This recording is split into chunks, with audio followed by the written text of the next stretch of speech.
Hello everyone, my name is Ahmed Yusuf. I am, as a representative of my group, would like to start the presentation of our group's work about a short story.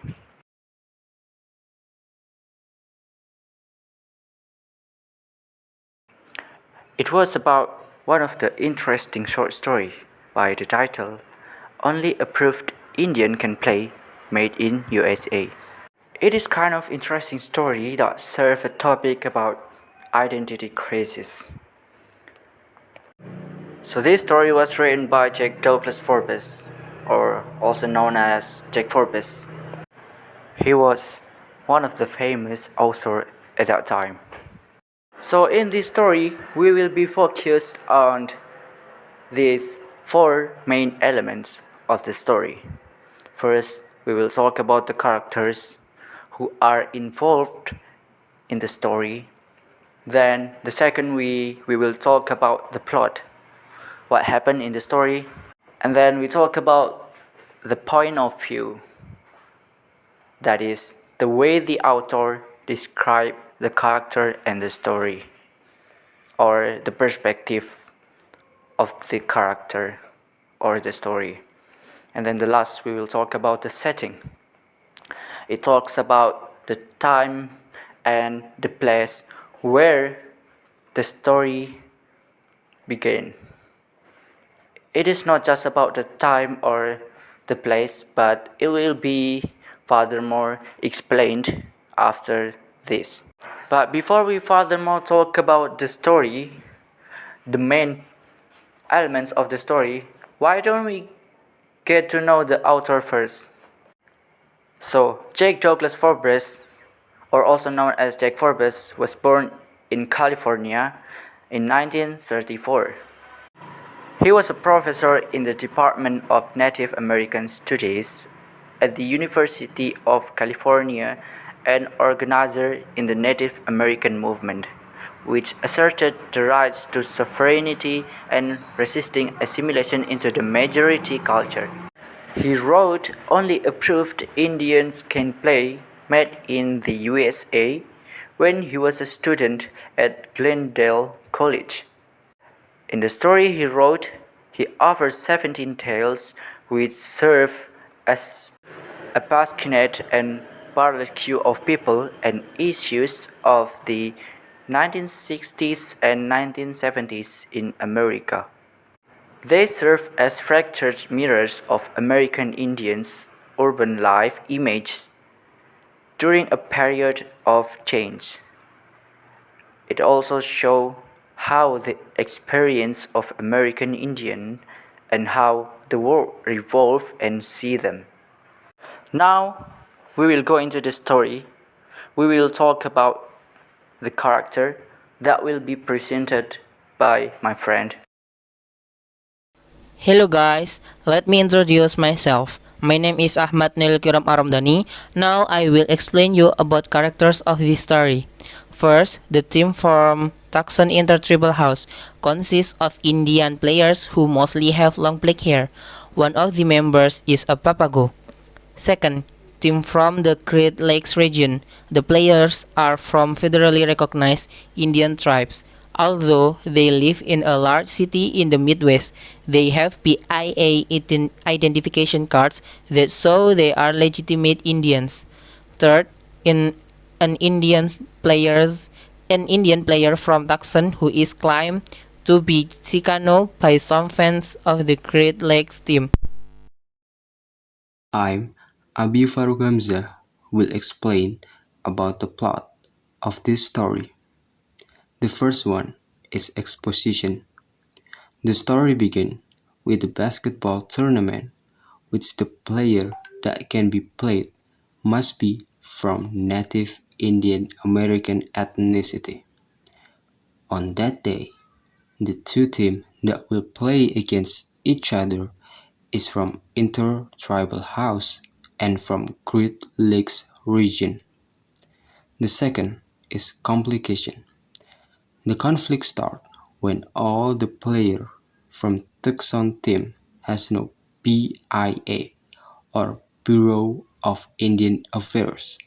enrollment, which is the enrollment is the proof of them being native Indian American.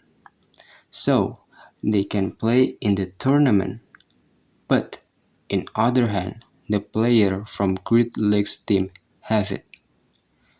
The next is the climax.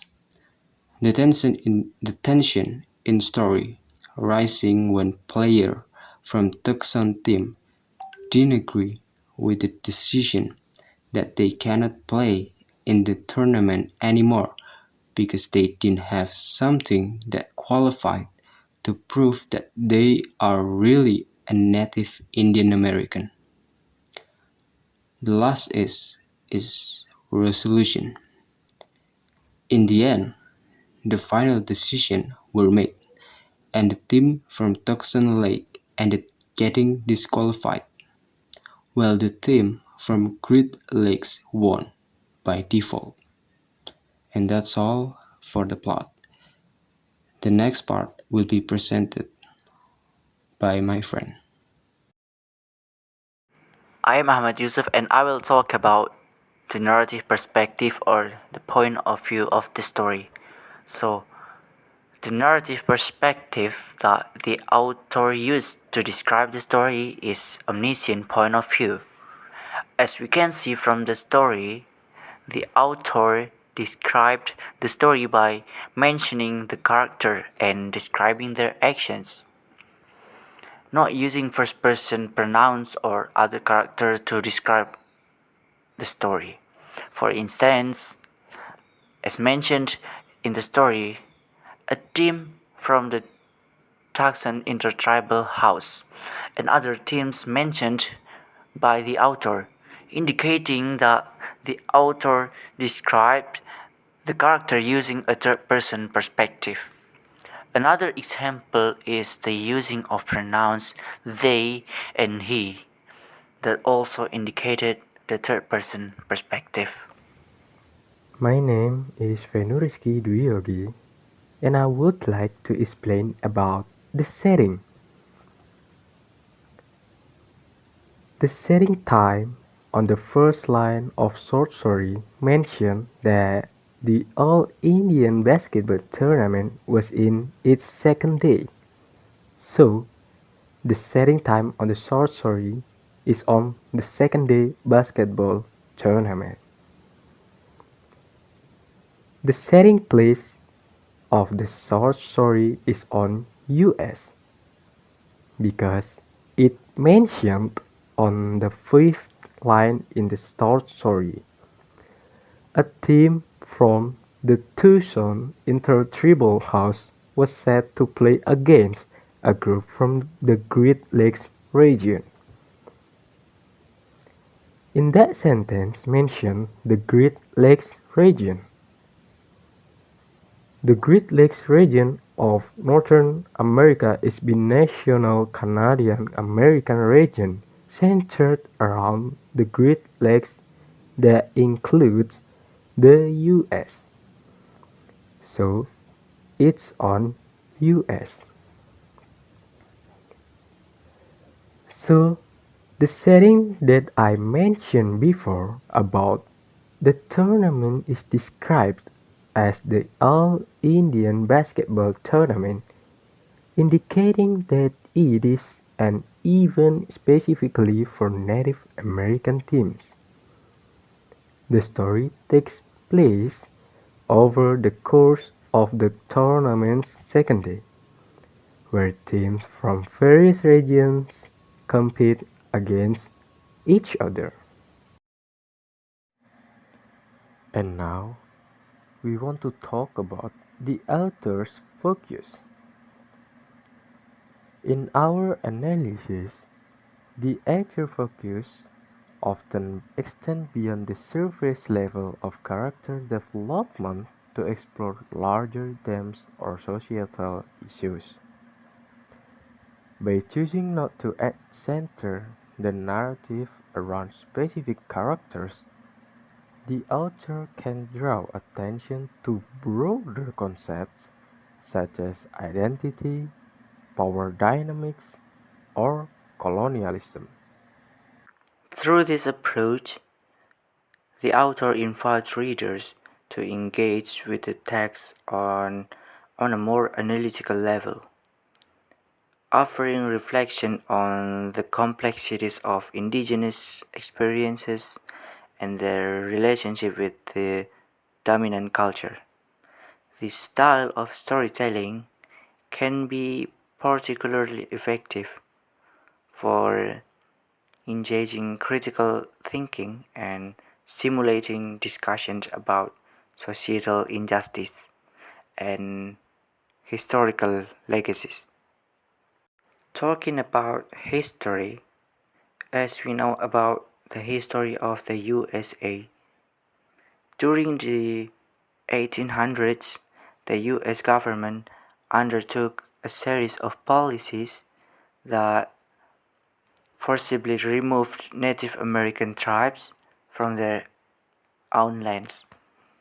This process, often called as Indian removal, it was part of the effort of American to expand their territory and to promote their economic. And that long history of the USA colonialism on Indians as the original citizen of America leads to how the American control the Indian that was portrayed in this story.